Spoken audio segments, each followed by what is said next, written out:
back and one day to go. Actually had a nap today. I never nap, but I had to have one. I was ready to fall over the past couple days. And it's fun, you know, the adventure life is fun, but it's definitely physically taxing. You got to take care of yourself. I can be bad to myself quite often because I just get carried away having fun. I don't give a shit, and I get the attitude, you know, that you can sleep after you're dead. It's fine. But anyway, I'm babbling. I gotta get more emails heard. I'm behind a few days. Sun's going down. Fed myself, ate some leftover moose steak sandwiches. Really good. And gonna be getting up at 4 o'clock in the morning, and a friend of mine and I, this guy is basically what many people consider a true legend on the coast. First time I met him, I was 18 years old. I remember thinking, man, this is the coolest dude I've ever met in my life.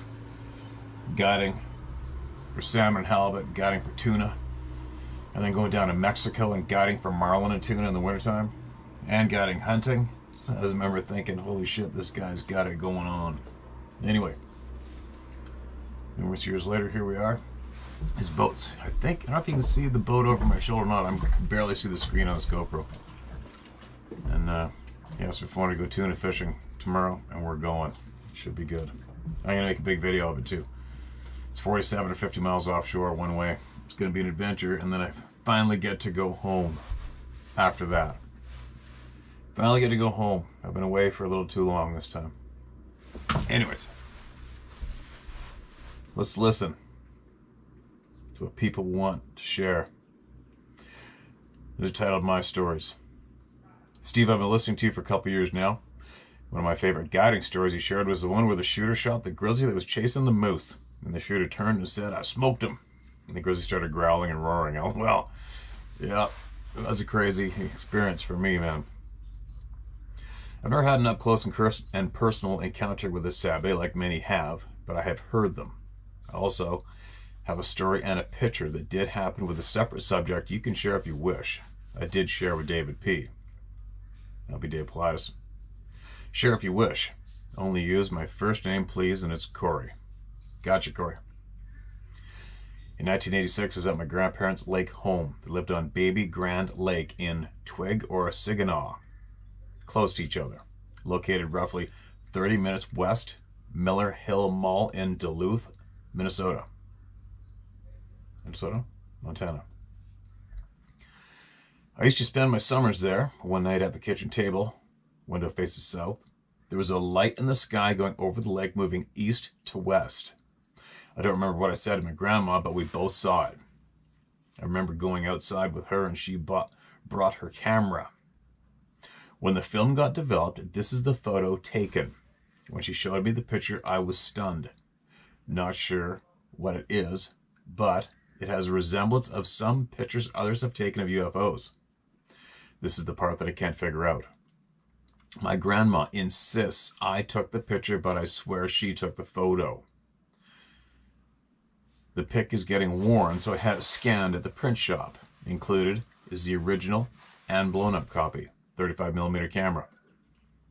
Now, my Boundary Waters experience. Hold on a minute before we go on. Here's the picture right here. All right. I don't know if it's going to work in the GoPro or not, but we're going to try it, all right? I can't even see the screen right now. I hope that is working.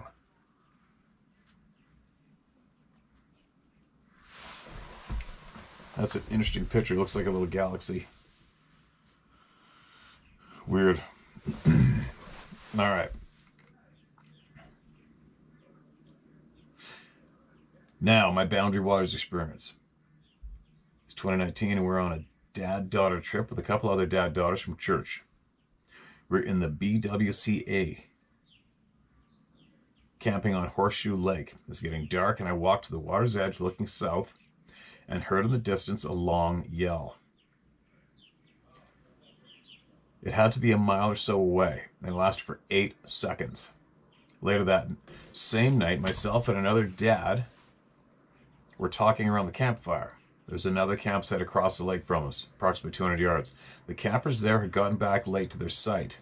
We saw them paddle by and to their sight. They then turned on some music and assumed they were starting dinner. It's kind of loud bouncing across the lake.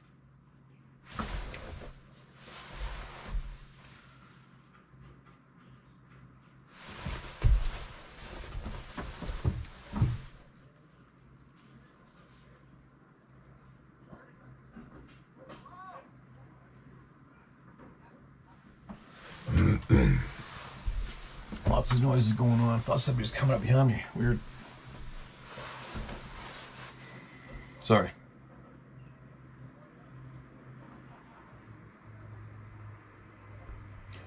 It was kind of loud bouncing across the lake. As we sat there staring at the fire, the sound of a large tree being pushed over to the left of the campsite across the lake. I turned to Eric, sitting next to me, and asked, "Did you hear that?" He said, "Yes. I'm a coffee drinker, so the next morning I'm up early to get the coffee going." I looked across the lake, and the canoes, tents were gone. Those campers left. Maybe they had other plans, who knows. Later that day, we went on a day trip south and paddled to Gaskin Lake, looped back up and back to the Horseshoe Lake. Gaskin was about a mile or more south. As we paddled by another campsite, I wanted to ask the other campers if they heard anything. How could you ask? I did notice that there had been a big fire on the southwest end of Gaskin Lake. To that point, we were in South Dakota Custer National Park in 2021 and noticed there had been a fire there also around Mount Rushmore. The area is beautiful country. One more thing, Keystone, South Dakota, right next to Custer, has a Bigfoot festival every year. Google sighting in that part of South Dakota. Sorry, Google sighting in that part of South Dakota, and you'll get a bunch. If you ever read this or not, thank you for giving people a voice. Hope this helps anyone wanting to share. Corey, thanks, man. I'd imagine if a bunch of stuff is going on around those lakes and where you were, and other people, including those campers, may have seen or heard something, they're probably watching this right now, right? I'd imagine. And you might have just helped them out. And they're probably going to knee-jerk send in their experience as well. Possibly. Thanks again, man. Keep sending more. If you got shit that'll help the people, you send it. Send it in. Steve, I'm going to keep this short. You can call me Nay, no matter. At 67, I was 18 years old and volunteered to go on vacation in sunny Vietnam. The scared kept you alive over there, but I wasn't terrified. Terrified was yet to come. One of the three brothers, 2 years older than me, beat my ass as kids every chance he got, but now that changed.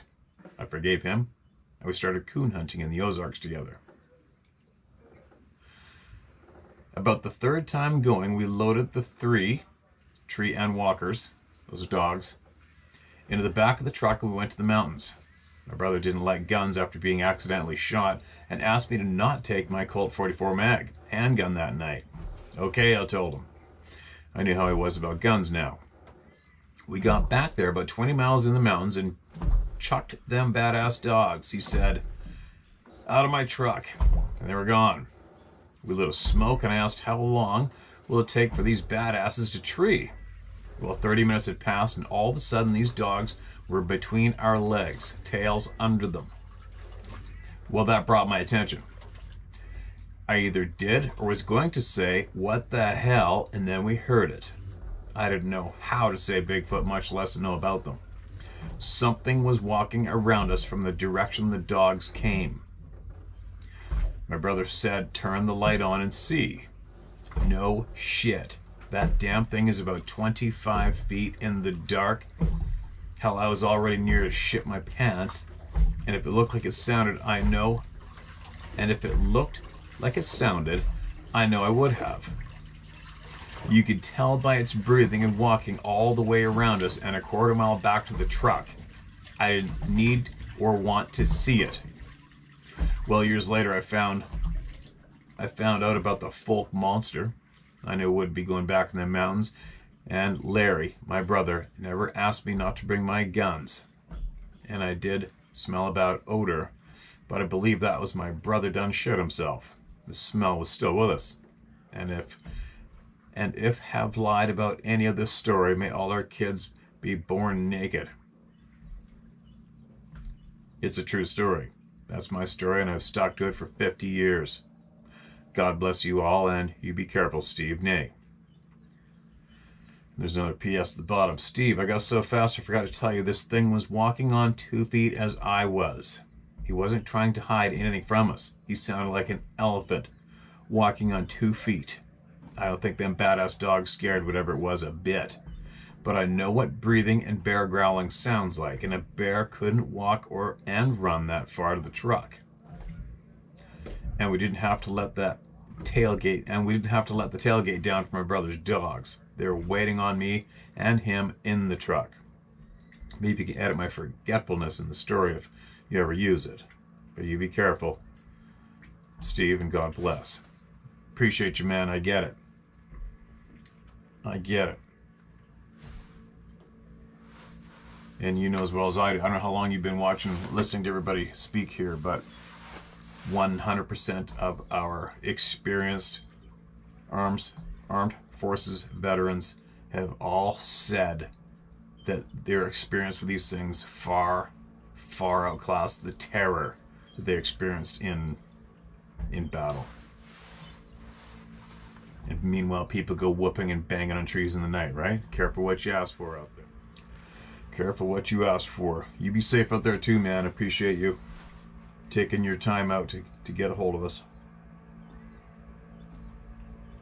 There's no shortage of boat sounds going on around me. I guess we are on the water, right? Listen to this. Personal counters and insight. Hey Steve, thanks for your channel. I'm going to share some things with you. All I ask is that you keep my information personal. You'll understand once you get into the story. The stories that you have shared have helped me understand the things that I've experienced. My first encounters back in '68. My grandparents had a cabin on the Trinity River in Trinity County, Willow Creek, California. That's a familiar area. I was 12 years old at the time, and our grandparents used to take the grandkids for the summer. I have 8 sisters and 1 brother. We also have 3 cousins, Jimmy, Mike, and Debbie. My grandfather had added onto the cabin a covered porch and a 25 by 30 concrete slab covered. Okay, I'm gonna wait a little bit and let this noisy ass outboard go by us, all right? And then I'll be back when he goes by. It's gonna get real loud.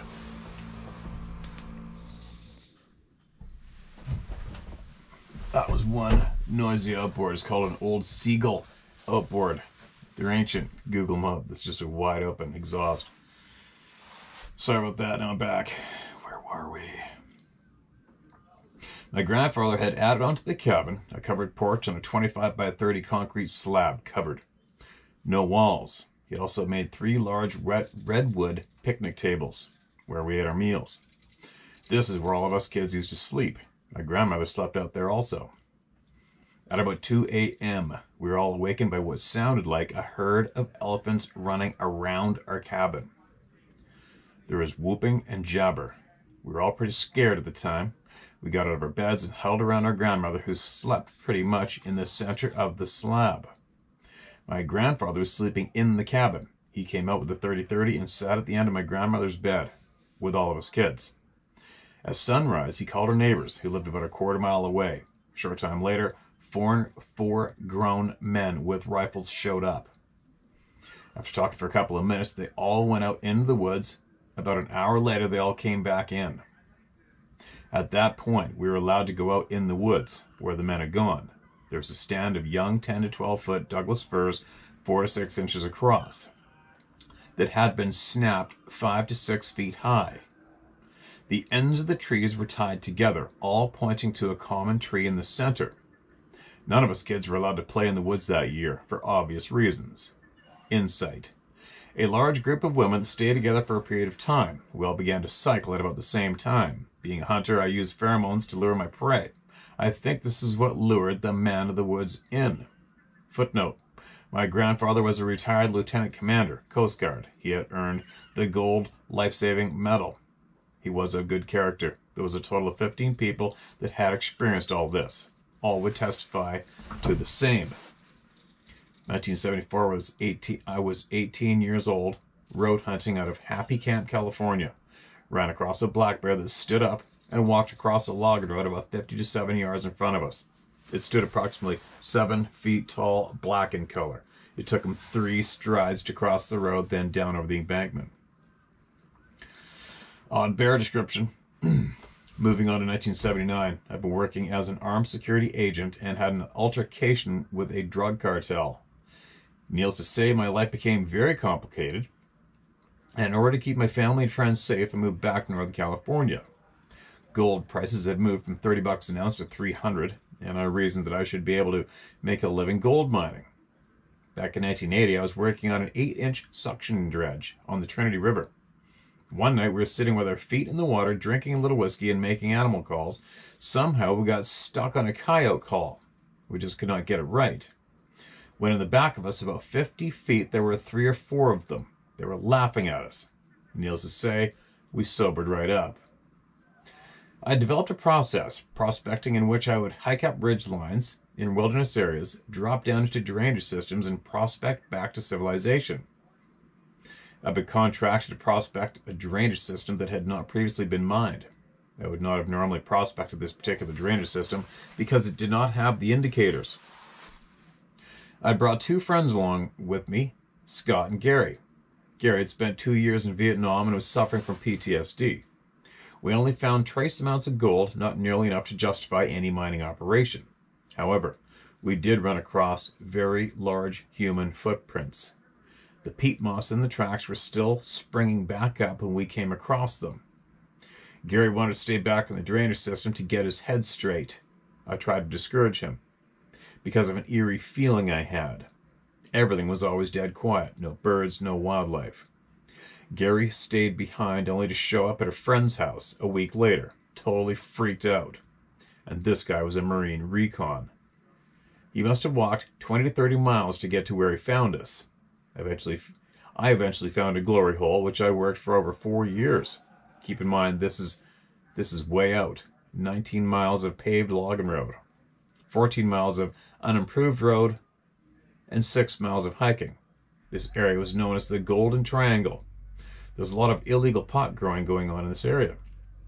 Now I'm going to get a little off track, but it's necessary to understand the totality of what I'm trying to say. I left Trailhead late that morning, which is not a good idea. Heat and humidity. As I was humping up a trail that mid-afternoon, I ran across 3 individuals. They were armed and had drawn down on me. The fellow out front asked what the hell I was doing, and that there were only 2 types of people up here, pot growers and thieves, and if you're not growing pot, you're a thief. At that time, I told him I could prove that I was a miner.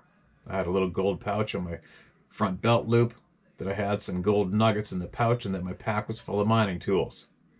He allowed me to pull out a nugget from the pouch, which was a half an ounce or so, and I dropped it in the palm of an outreached hand. Keep in mind, he still had his firearm on me. As he turned to show the other 2, I pulled up my .357 off my back right hip and leveled it between his eyes, and the hammer cocked in the process. Needless to say, I got my nugget back, and I just told them to move on down the trail and not make any fast moves. He told me that there were a lot of growers up here and that he would get the word out. I told him, I don't care what you do on the mountain, I don't want to see you down in the creek. Now here's where it gets interesting. I'm down in the creek working, and this fella is standing on a very large rock in the middle of the creek, hollering to camp. I signal him to come on in, and he introduces himself as Builder Bob. He explains to me that he's been elected to come down and talk to me. We had to lay out some ground rules. Come find out, Builder Bob was Cherokee Indian, or so he said. I know this is getting long, but bear with me. Anyhow, throughout the course of the summer, Builder Bob would come by and visit, and he taught me how to catch fish with my bare hands. You ever wonder why a lot of people see the man in the woods and the creeks and rivers? I think they make fish traps. This is just my observation, but bear with me. You see, when I prospect, I have a gold pan with me. And that's not how I prospect. I prospect by getting in the water, floating face down to read the rock. Now, what these guys do is they will take a rock that is fairly flat and lift it up so that the rock is tilted nose toward the flow of water. Then put rocks on either side of the rock to keep it up. Then as the steelhead or salmon are coming up creek, they will put their noses in the lee side of the rock. You can approach the rock and slowly put your hand in the water, and you can feel the fish settle into your hand so you can pull them out of the water. Builder Bob showed me that, and I use that system myself. The thing is, large rocks are not naturally laying that way. The other thing is feces. I've run across various times what looks like human feces, crap in the water. The first time I saw this was at a campsite where two creeks had formed a large pool of water. I contributed what I saw to some disgusting individual that has nothing better to do with his time than crap in the water. Can't wait for this boat to go by. I guess the sun's going down. There's going to be a lot of boats coming by, isn't there? All right, here we go. I contribute to what I saw to some disgusting individual that has nothing better to do this time than to crap in the water. But I've seen that before in areas that I know had no humans. The other thing is, what I saw in the water had to come from a very large creature. I know what you're thinking. I prospected my face in the water, and yes, what I'm telling you is the truth. I was face to face with a gigantic turd in the water. I think that maybe this could explain one of the reasons no feces is found in the woods. We know what black bear, deer, elk, and other creatures look like, but Sasquatch, I don't know. This is just a disgusting observation. After working a week to 10 days, I had enough gold to buy some real equipment. I ran into a young lady and her girlfriend, and she had some mining equipment, and we agreed on a 60-40 split. Looking back, there are a lot of things that would not add up. First, this area is secluded in a wilderness area. I would access my hotspot by trail. The terrain was very steep, 78-degree angle. There's a game trail that went straight down off the mountain from the trail that was approximately 3 to 4 feet wide. Then along the creek bottom was a very large rock, 8 feet high, 15 feet long, and about 10 feet thick. It was set on a piece of bedrock about 2.5 above the water's edge. There's a small sandbar upstream from the boulder, which made a perfect little campsite. I constructed a little privy about 30 feet from the boulder downstream, made up of willows approximately 4 to 5 inches in diameter, stacking them up like logs on a cabin wall. I used an old coffee can to carry wood ash to the privy to keep the flies and odor down. One morning, I had my coffee and headed over to the privy to do my business. Somehow there was a paper wasp nest in the privy the size of a football. You should have seen the commotion of me trying to escape the wasps, and my pants down around my ankles. No shit. The only place where the water was deep enough to get in and submerge was up by the big rock, where the women were. It looked like they were doing jumping jacks trying to get me to go the other way. That night we started to get pelted by small rocks. The ladies were concerned, actually started freaking out. Small rocks began to get bigger, so I grabbed my shotgun, walked around the large rock that we were camped against. Right at that moment, a large rock about the size of a basketball smashed against the big rock where I had just come around. My first reaction was to yell like a drill sergeant, "Knock that shit off!" The response I got was a very loud growl, and then some jabber that came just to the left of the growl. What I heard at the same time was, "Leave him alone, he's not like the others." Then the big man whooped, and another whooped about 100 yards up the mountain. The ladies wanted to leave right then, and I explained that we had a 6-mile hike through the wilderness before we ever got to the trailhead.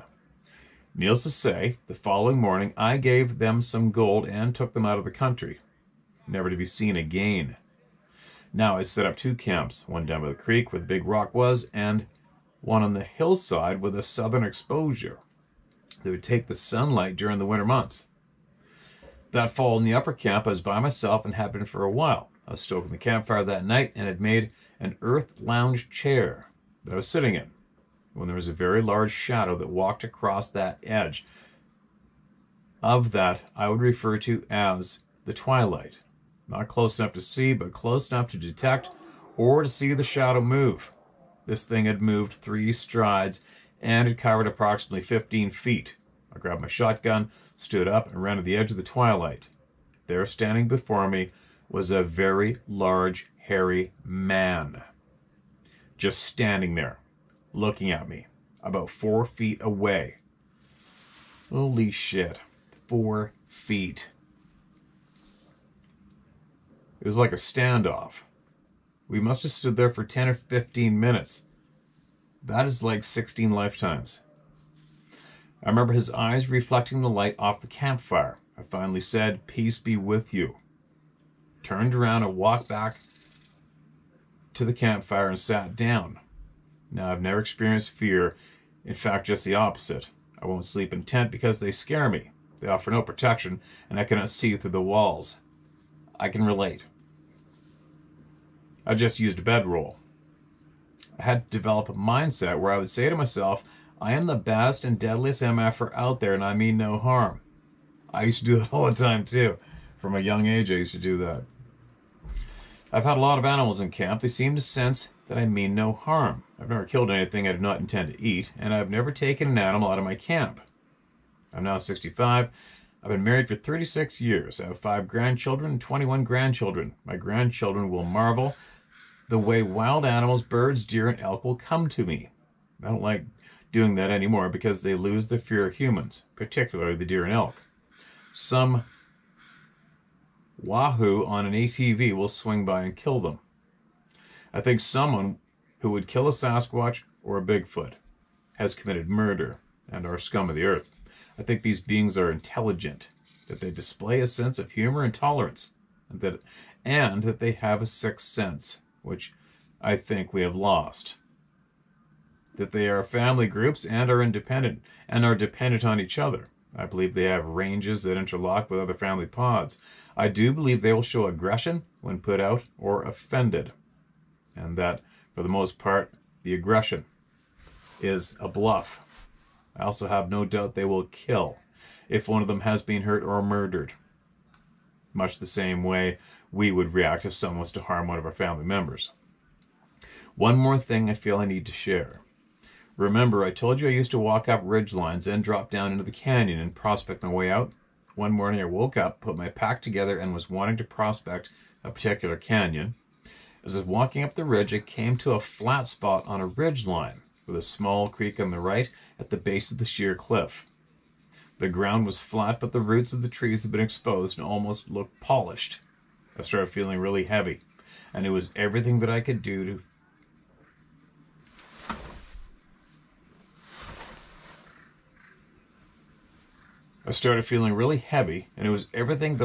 to throw out my bedroll and lay down. I went to sleep and woke up sometime later, hungrier than hell, like I had not eaten in days. I returned to the base camp and decided I was going to resupply. This is where things really get strange. Usually at the end of the 10 days or so, I'd hook up with a good buddy of mine, resupply, and we would have beers. Well, he thought that I had left the country or that I was dead in the backcountry because he had not seen me for weeks. That's interesting. Well, that's my story. Share it if you will. Would just ask that you keep my personal information out. I don't trust humans. You can call me Chuck. Okay, Chuck. Appreciate it, man. What a life you've been living. What a life you've been living. What a pile of experiences. Comes another boat. Give me a minute. All right. Here we go. This is titled Something Big in Lake Tahoe. Hey Steve, I'm glad I discovered your channel. I love hearing all the different stories of encounters that your viewers share. It's been very educational, so I thank you for that. This story will be relatively brief and actually doesn't involve Sasquatch at all.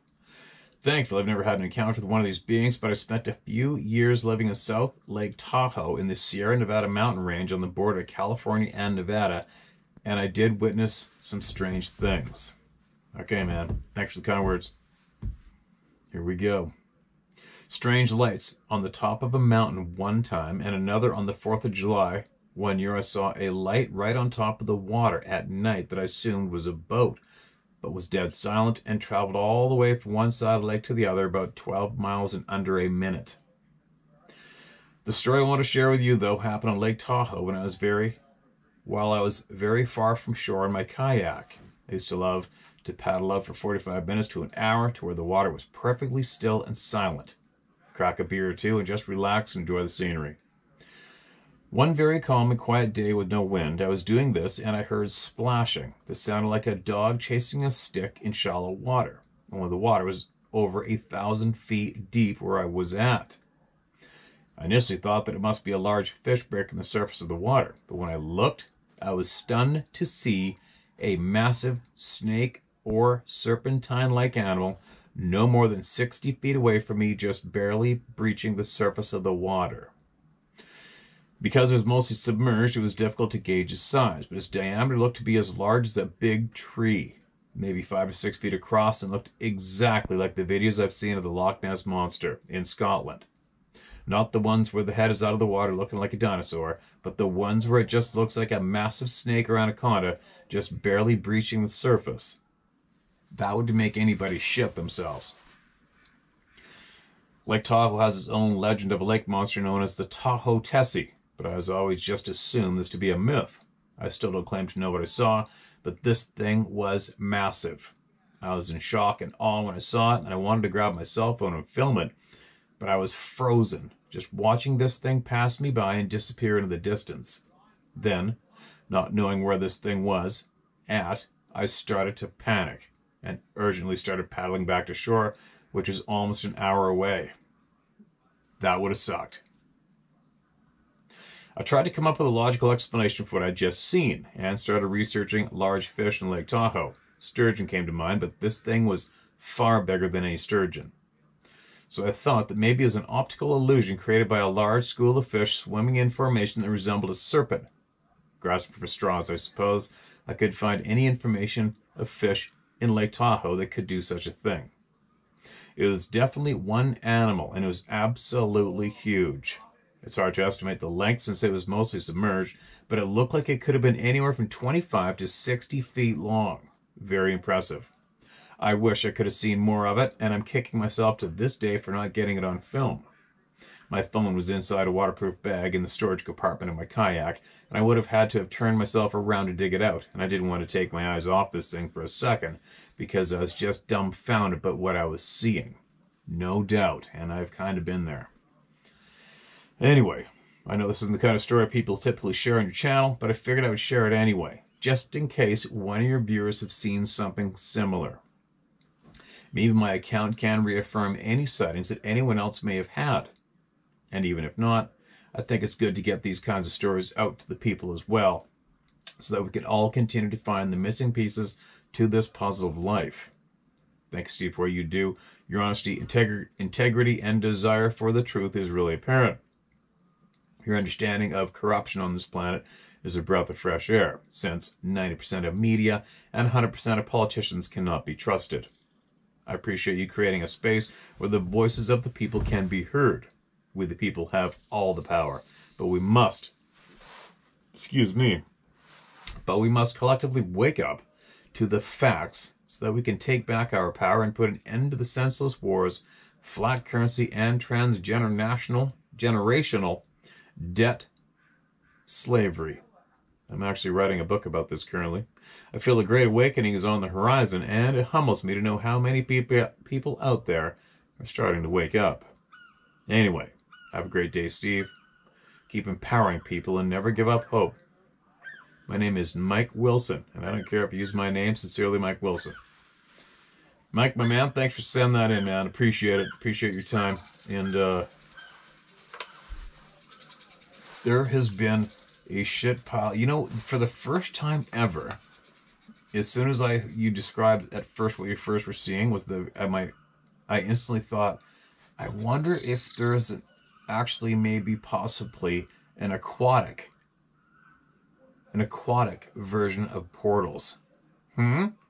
Wouldn't that start to make a little bit of sense? I wonder. Not that I have looked into that ever, or even thought of that my entire life, or heard of it. But you never know, right?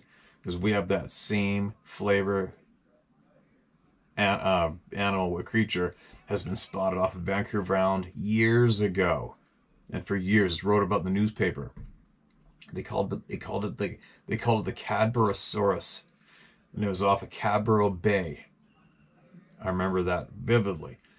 And I think I may have talked to somebody years ago that's seen it too.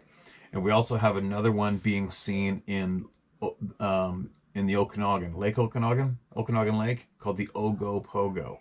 And that's been reported as being seen numerous times forever. And of course, one in Scotland, and now Lake Tahoe, right? And there's probably other ones.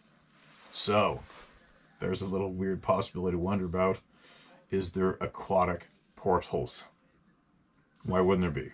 Right? Maybe that explains something like that. I don't know. Interesting. Thanks for your bravery coming out, man. And now that you have, I'll bet you somebody else will too. That's how it works here, right? That's how it works here. You probably hear a bunch of voices. There's a couple of rental places just down from us, and it's always a big party there. Usually people rent it and party down. So it's starting to get loud. Fishing's over and everybody's telling their fish stories from the day and drinking beers. Let's see if we get one more out, and then I'm going to bed. Got a big day tomorrow. Thanks again, man. Send in anything else if you get it that'll help the people, all right? And let me know about your book. I'm very interested. Very interested. This is titled, I Saw It. Hi, Steve. I saw it. I was living in Astoria, Oregon at the time. I was 13 and had just gone to bed but not sleeping yet, and I wasn't tired. My bedroom door was open a couple of inches, allowing some light into my room from the hallway. My sister's bedroom was on the other side of the hallway. All of a sudden, I heard a deep, gruff voice, talking like it was angry. The words were indistinguishable, but it definitely sounded like sentences. My immediate thought was, why is Dad so angry? Except it wasn't Dad's voice. Then, suddenly, a tall, translucent, and shimmering human figure, much like the Predator movie, came gliding through my bedroom door, went across the room, and glided out through my window on the other side of my room. I was startled, but I didn't feel threatened. Later in life, that figure also reminded me of liquid mercury. I immediately got out of bed and went into my sister's room. Her bedroom door was wide open. I asked her if she had just heard or saw anything weird. She hadn't. So I thought to myself, that thing I had just seen must have only been talking to me somehow.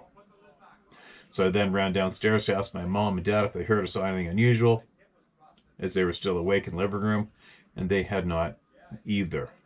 I'm 49 now and have been trying all these years to figure out what it was that I heard and saw that particular night gliding through my bedroom. Thanks you for listening. If you choose to read this to the How to Hunt Round Table, I'm fine with you also sharing my name. Peace be with you, Amy Lucas. Amy, that story, as you well know, is a story that's going to make whatever percentage of the population go, yeah, right. But fortunately for you, and unfortunate in a way for many of us, because we have to face the fact that that's happening. It's happened. That has been described from shit piles of people around the frickin' globe. Right? Who wakes up in the morning, decides, and says to themselves, I wonder what I'm going to make up today. I know. Right? Said no one. I hope you find the answers. Right? I hope we find out the answers to that and more. I really want to find out all the solid 100% facts before my time's up. I don't want to die.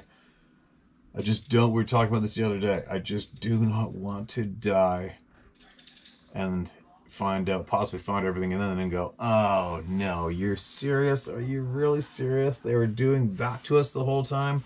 You know what I mean? I want to do it now and give everybody else on the planet a fair crack at living their life to the max.